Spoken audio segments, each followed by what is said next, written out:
I thought today that I'd give you a little bit of an overview of the sort of work that's going on at the School of Aerospace, Mechanical and Mechatronic Engineering here at the University of Sydney.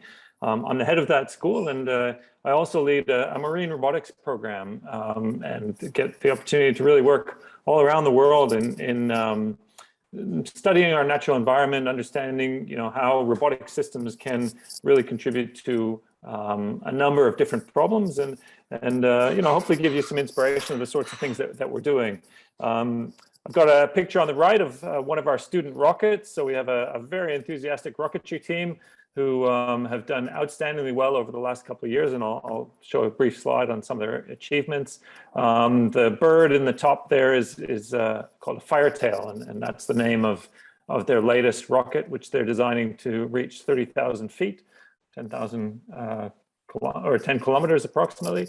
Really exciting work that those students are doing, and I'll talk a little bit about that in the context of some of the activities that are happening within my school. So the University of Sydney, for those who aren't, most people I guess would be familiar with the university. It's a very large, comprehensive university with almost 75,000 students, nearly 10,000 staff. We get very good rankings internationally. The university is recognized in the top, around the top 50 universities in the world. So really well placed in terms of teaching and research activities.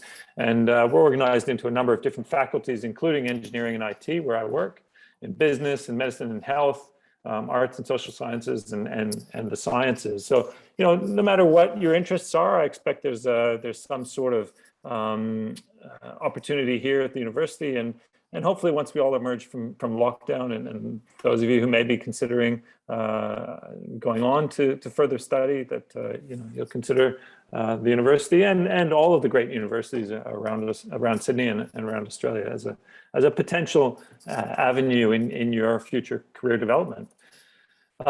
In engineering, we have 6 schools. Mine is quite a diverse school, spanning a lot of different areas, but we also have schools in civil engineering, electrical, chemical, computer science, and biomedical engineering, which is relatively new.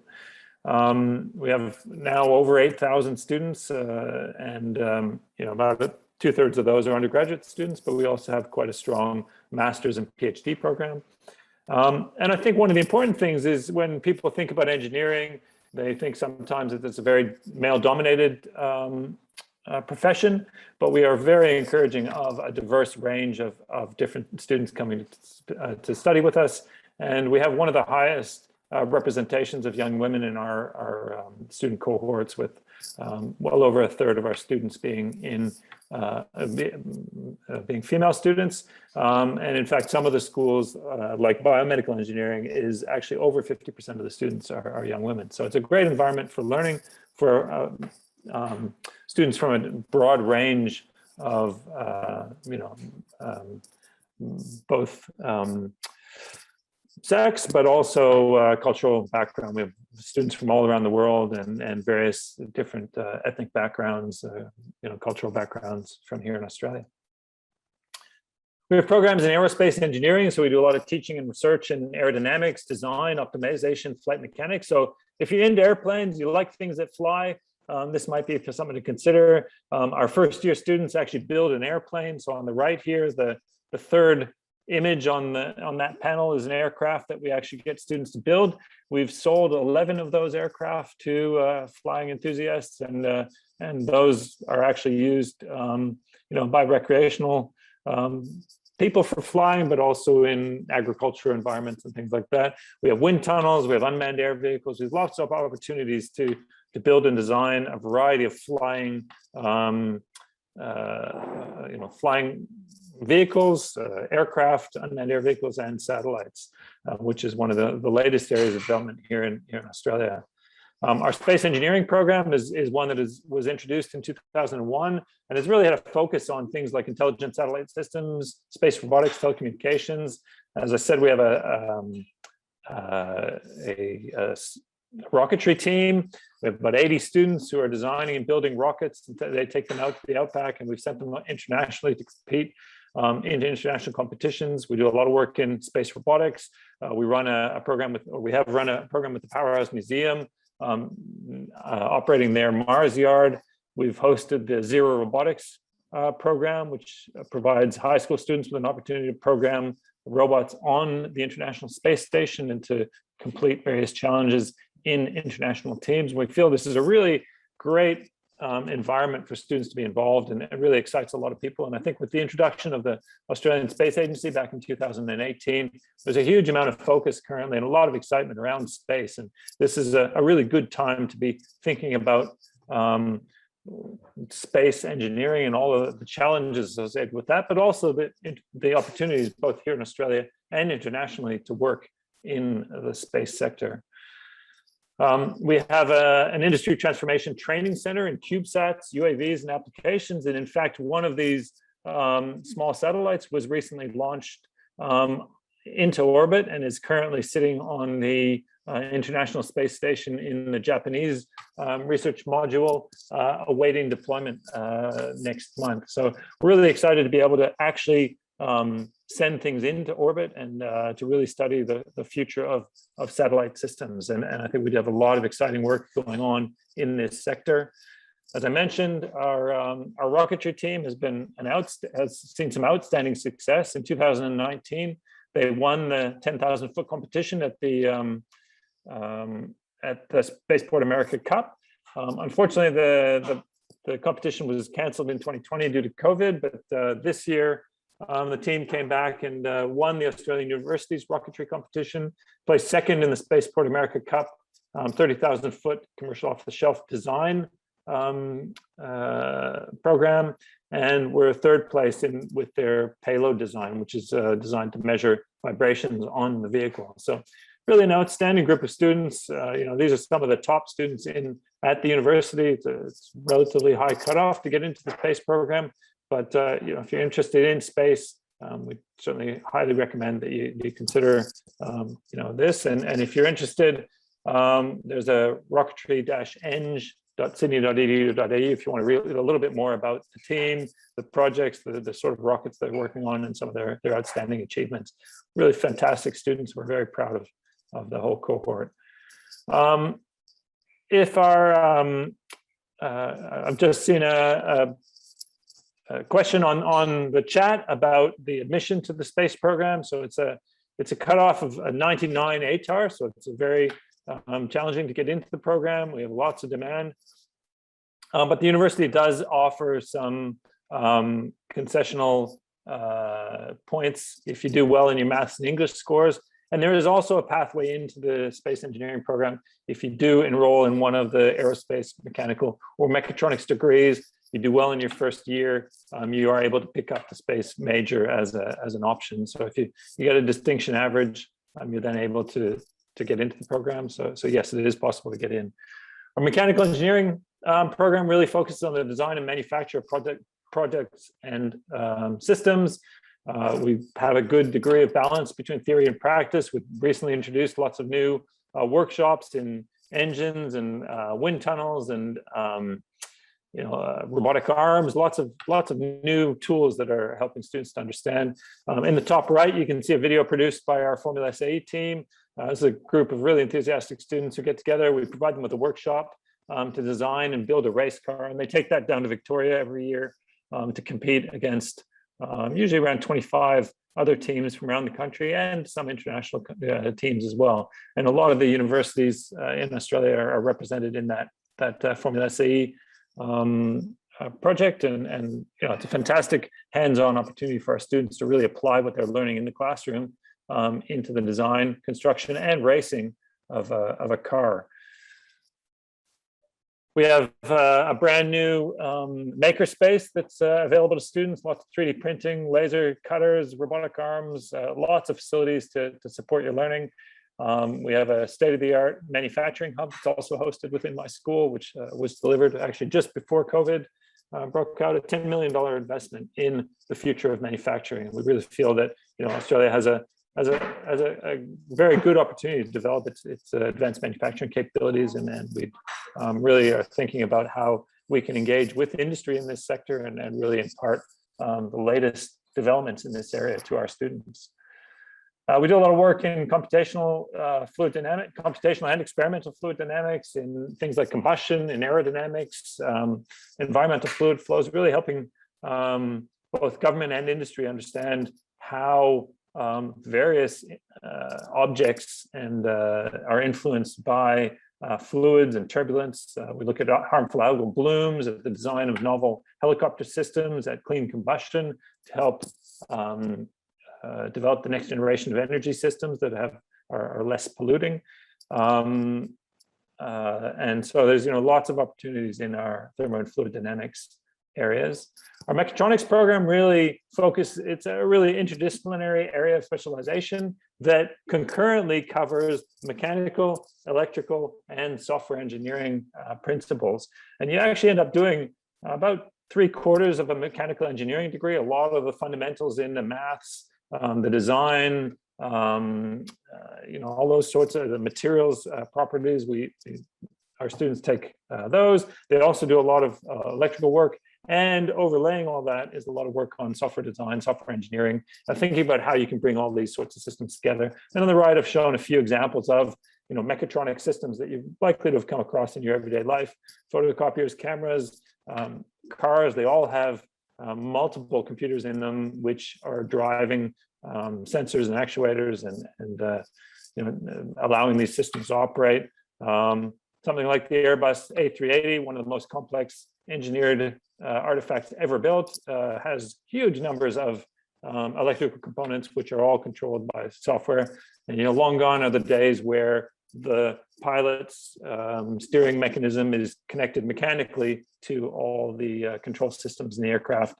All of that's done with computers now. And so having those skills to combine electronics, computers, and mechanical design is a real skill. And we do a lot of work in robotics, and energy systems increasingly are relying on these sorts of systems as well.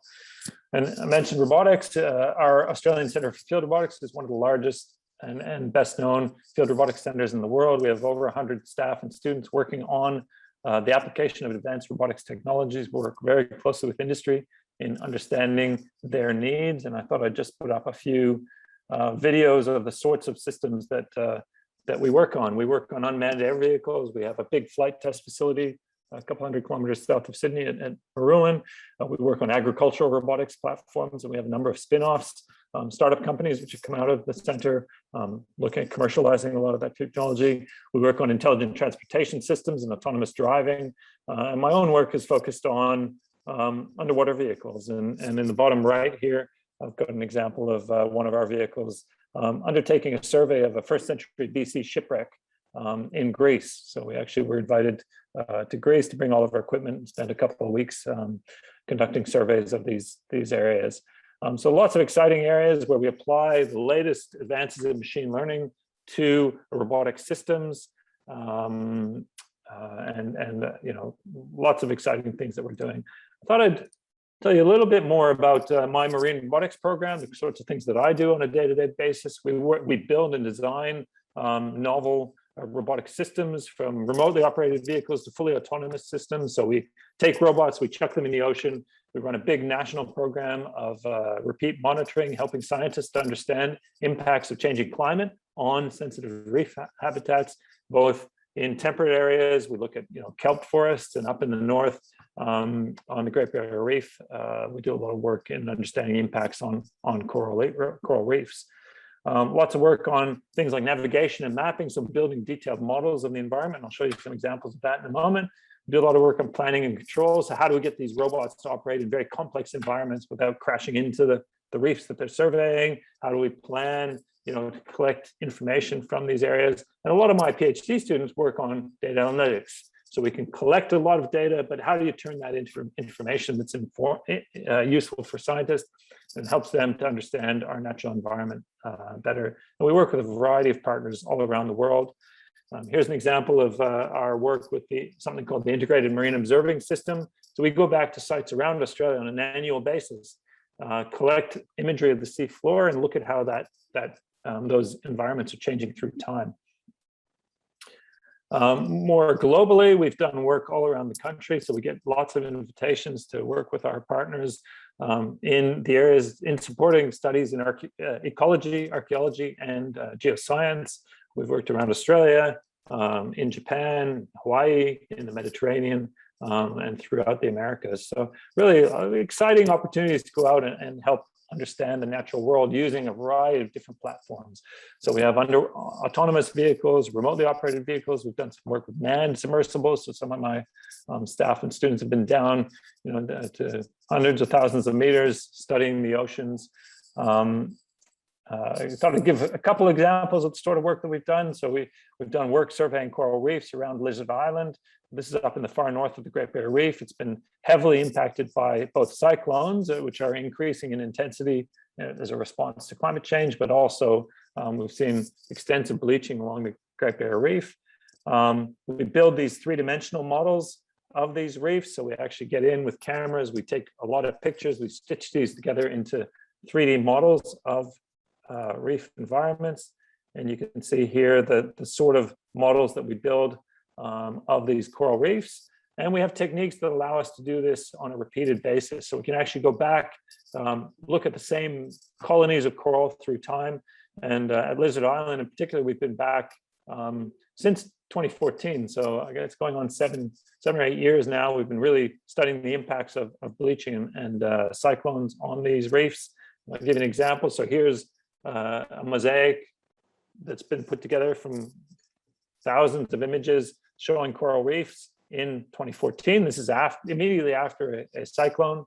In this particular area, the coral wasn't terribly badly affected. The little arrow is just there to give you a reference of as I show a sequence of these images, what's changed through time. So here you can see in 2015, we've come back, a lot of color has gone. So a lot of these corals have bleached. So their little symbiotic algae is left, the corals are dying. And in 2016, really very extensive impacts of these warming events on these reefs. Another part of the reef, 2014, not so affected by in 2015, but again, some bleaching. Another area where things have actually made a bit of a recovery. So there's a very complex ecological processes which are being driven in these areas and which regulate the growth of these coral reefs. And if we look at a couple more examples, here we picked out a part of the reef in 2016, very extensively bleached, really no corals left in 2016. But we can see in 2019, and we've repeated these in early 2020 and 2021, the corals are actually making a good comeback. And so there's a very complex story here emerging about the impacts of climate change on these sensitive reef habitats. And it's really exciting to be part of this sort of work as an engineer, but contributing to fundamental sciences, understanding our natural environments. As I mentioned, this is one of our underwater vehicles in Greece. In the back of this survey area, there's a 2,000-year-old shipwreck offshore of an island called Antikythera. Had some really amazing artifacts on board this wreck, which have been covered and are being studied. And you can see the vehicle here operating in very close proximity to the seafloor, taking images, building 3D models of the environment, which archaeologists then use to plan some of their subsequent dives. And on board the wreck was actually found something called the Antikythera mechanism, which is a device shown in the video on the bottom here, which was used to predict the phases of the moon and the sun, and was using technologies and gearing that historians didn't realize the Greeks had at the time that this artifact was dated to. We got to live on a super yacht, which was being provided by one of the project sponsors. Fantastic opportunity to be out in the field, do some really exciting work. We built models of the sea floor. We could see, 2,000-year-old amphora, bits of pottery which had been left on the sea floor. And in fact, the archaeological team recovered a nearly complete skeleton from this wreck site subsequent to our work there. And here's an example of the 3D models that we generated. This kind of zooms in on a bit of the anchor stock from the ship, and here the archaeologists are in 60 or 70 meters of water, so it's relatively technical diving. They're recovering some of the artifacts from this site. A lot of this work that we do is industry engaged, so we have a very strong professional engagement program. All of our students spend 600 hours of professional engagement. We've got placements, students placed with places like Airbus in the UK and France, with the German Space Agency, with NASA. We have an industry placement scholarship program, which allows students to spend some students to spend 6 months in industry, funded by a scholarship. And we've managed to get some really exciting placements both here in Australia and around the world. With NASA, a Jet Propulsion Lab, and on the right, you see a couple of our space engineering students who got to spend 6 months working on a subterranean challenge robotics program at JPL, and Tristan standing in front of the clean room where they were building one of the Mars rovers, which is currently up on Mars. So, really exciting opportunities for our students. A lot of our students go on to do exciting things themselves. So if you're thinking about your future, you might be thinking about what job you'd like to have. A lot of the jobs that our graduates will have don't exist yet. And all of these companies are examples of companies that have been founded by graduates of the School of Aerospace, Mechanical and Mechatronic Engineering, from agricultural robotics to sensing systems, underwater platforms, defense applications, like med tech, space, and really exciting work going on by students from this school. I think, just in conclusion, I guess the School of AMME conducts some world-class teaching and research across a wide variety of different domains. So if you're interested in aircraft or mechanical systems or mechatronics, there's lots of opportunities to study with us, to work with us. You can focus on things like advanced manufacturing, aerospace, combustion materials. And we have a very strong focus on research engaged teaching. So we'd like to get students into the labs and workshops. We provide summer and winter internships for students to come and work with us. I think it's really an exciting time for engineering, for the engineering sector in Australia and international. And I'd certainly encourage you to consider engineering as a potential future career. And would welcome any questions and discussion that people have. There are a few questions that have been posted here, which I'll read through, but feel free to jump in with any further questions. So I think I addressed the question about entry into the space engineering program. There's a question here: what is the ATAR for combined Bachelor of Engineering Space and Bachelor of Science? On the website it says 92, but I thought the space engineering by itself was a 99 cutoff. So entry into the double degree engineering and Bachelor of Science is 92. But to add the space engineering major, which can be combined with a double degree, the cutoff is 99, although we do have an academic excellence program, which does provide some concessions to students who do well in their English and maths results. So you can follow up with our admissions team to find out some more details of that. What university degree path would you recommend to work in marine technologies, as these students are? Is this mechatronic related work? A lot of the students who work in my group are mechatronic students, but I've also had students be very successful with a background in computer science, in electrical engineering.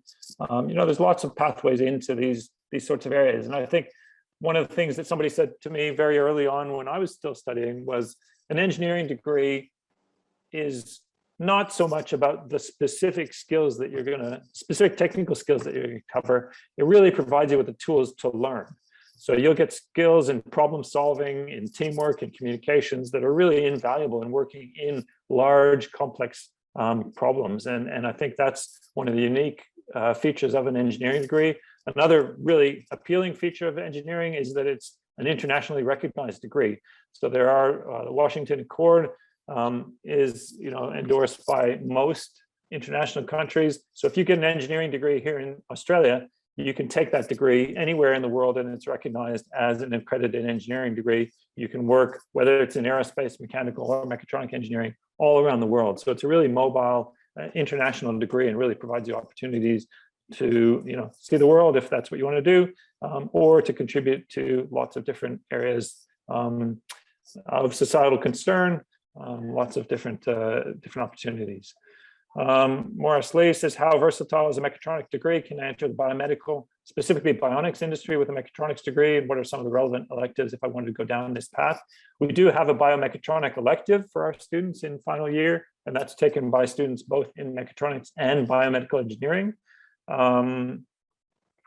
And we do, we work with a lot of companies. Cochlear, for example, takes students from both the biomedical and mechatronic programs, and mechanical engineering for that matter, in designing next generation of hearing implants. They're also working with our head of our biomedical engineering program on bionic eyes. So there's a lot of ongoing research work in that area. Would mechatronics degree be considered niche? I think the mechatronics degree here in Sydney was actually one of the first ones that was introduced in the world in the late 80s and early 90s. And I think mechatronics has become a very well-established discipline of engineering. It really focuses on systems design, on designing systems that bring together very complex elements to generate these complex engineered artifacts. So I think the skills that you get in a mechatronics program, in mechanical engineering, in electrical and electronics, and in software really allow you to think holistically about how these systems are designed. You get you get a broad range of skills, but we also have very focused project work where you actually learn how to build these systems in collaboration with other students. Is it possible to, Jason Yang says, is it possible to do a combined degree in space engineering and commerce? Yes, definitely. We have a combined degree in engineering and commerce, and you can take the aerospace stream with that combined degree. So definitely an option. Aditya says, I was wondering how much does the average engineering researcher have to spend time with an expert of another field, i.e. mathematicians, biologists, etc.? I'd say a lot. So, people go out in the industry, they work as engineers, but they have to work with a whole range of different staff in really building these sorts of systems. You have HR and marketing and people who do the business side of a business, and they really need to understand how these systems are working. Maybe not all the technical details, but they need to be able to talk to the engineers about the sorts of features, the requirements, the specifications, to be able to promote the outcomes of the work that the engineers are doing. So I think you get to work with a broad range of different people, both in industry, but also in academic pursuit. So, I work regularly with biologists. We work with mathematicians in understanding mathematical principles and understanding how those can be applied. Stuart says, approximately how many major specific scholarships are given out each year for engineering and physics degrees? I'm not sure, actually, the number of scholarships. There are a variety of different scholarships that are available. We've changed some of the scholarships that are available. We do have this engineering Sydney Industry Placement Scholarship, and those are directly funded by industry and are available to our final year students who actually go out and work for industry or work with industry for 6 months. They get a $19,000 scholarship, which is paid for by the industry partners. And we have usually, the last few years, we've had 35 to 40 of those scholarships available. So, they're competitive, but we do have a lot of students very interested in that opportunity. The entry scholarships have changed recently. I'm not sure how many there are, but there are some various generous scholarships, and I recommend having a look at the scholarships page for the university and the faculty. Which Ishida says, which faculty is quantum engineering? We do some work in quantum, and a lot of our staff in both biomedical, mechanical, mechatronics are looking at sort of nanotechnology and its application. We don't have anybody explicitly working on quantum, although I do have one of our mechatronics staff who does work on network systems, and a lot of his work is being applied in the quantum area. We have had quite a few students do a combined degree in, for example, mechatronic engineering and physics with a major in quantum. So that's one area where if you're really interested in some of the quantum work, and there's some outstanding work both here at the University of Sydney, but also at UNSW in the quantum area. And there's a quantum academy, which is funded by the New South Wales state government, which is bringing all of the quantum work in the Sydney Basin together and really doing some outstanding things there. So lots of opportunities to work in quantum. Our double degree cutoffs generally the higher of the two majors, or are there some where a higher ATAR than either individually is needed? I believe the double degree is available with whatever the advertised ATAR is. So I think it's 92 for most of our double degrees. think it might be 95 for the combined degree with commerce because it is in quite high demand. Those numbers are all published, and we do have a guaranteed ATAR program where if you do meet the ATAR requirements, we'll admit you into the program. What exactly would be the difference between aerospace engineering and aeronautical? Aerospace, I think, aeronautical is a subset of aerospace. Aerospace branches out to include space systems. Aeronautical is probably the more historical term. And in fact, our aeronautical engineering degree was established in 1939, just before the Second World War, when space was still sort of a distant dream. How much do we learn about AI and mechatronics? We do have work in AI that's related to our, we have final year electives in robotics, which I've been involved in teaching in machine or computer vision, which also relies these days a lot on AI.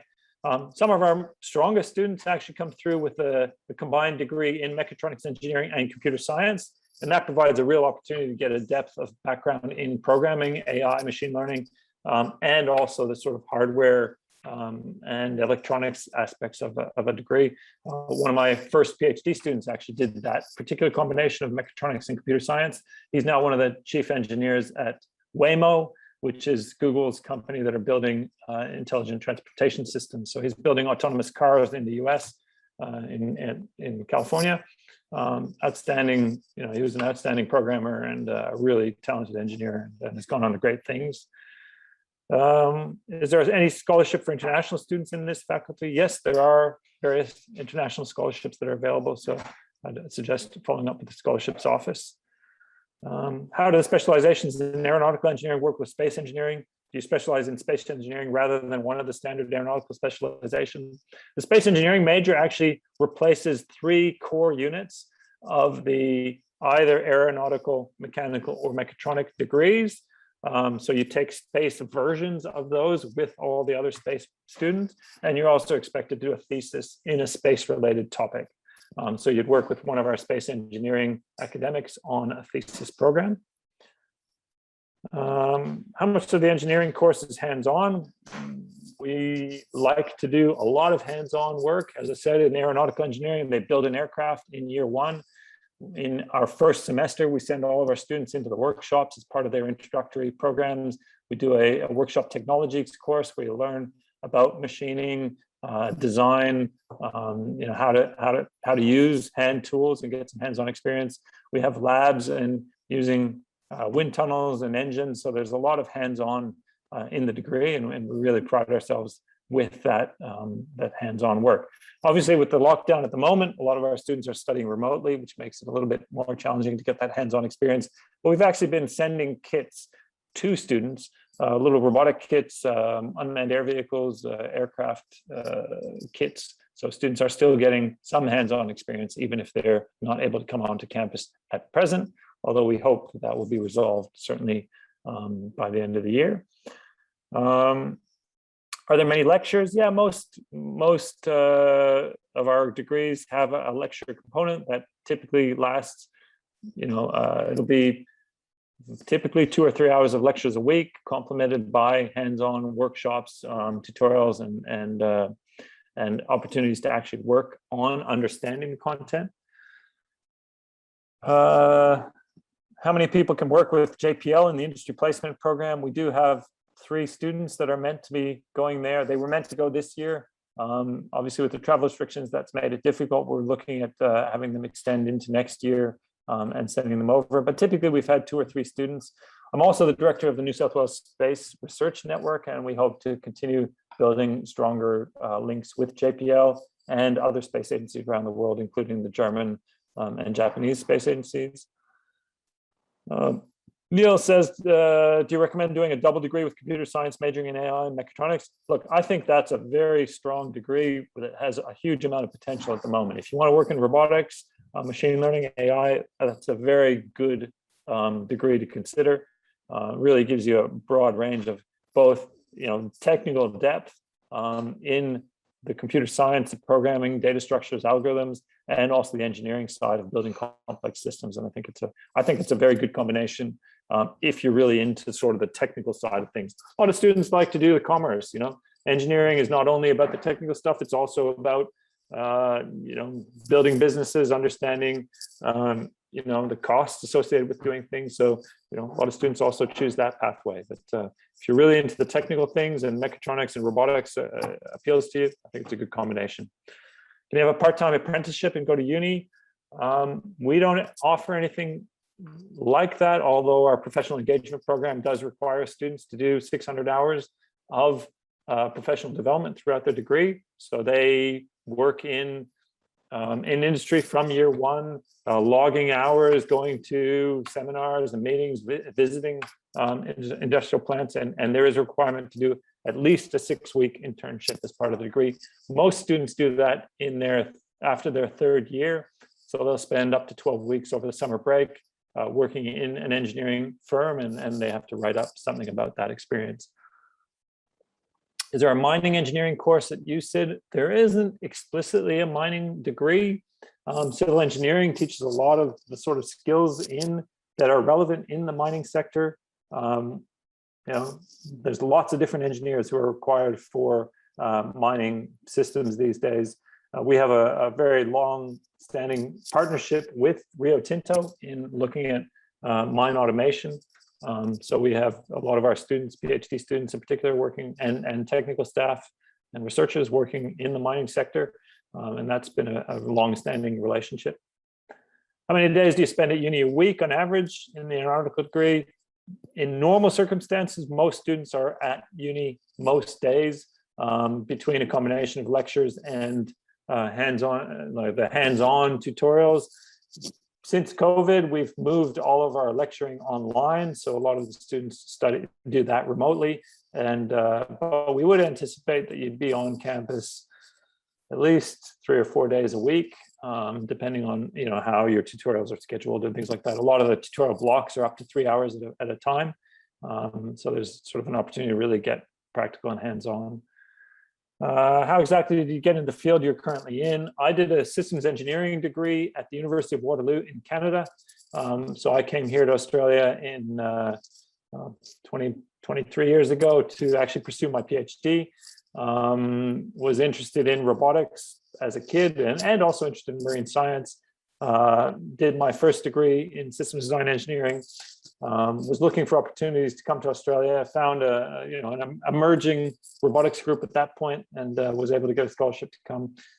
Arrived, and they kind of said, "Oh, we've got unmanned air vehicles, we've got ground vehicles, and we have this little underwater robotics project." And I thought, "Oh, robotics underwater, Australia seemed like a pretty good opportunity." I've managed to grow that into quite a well-regarded international program.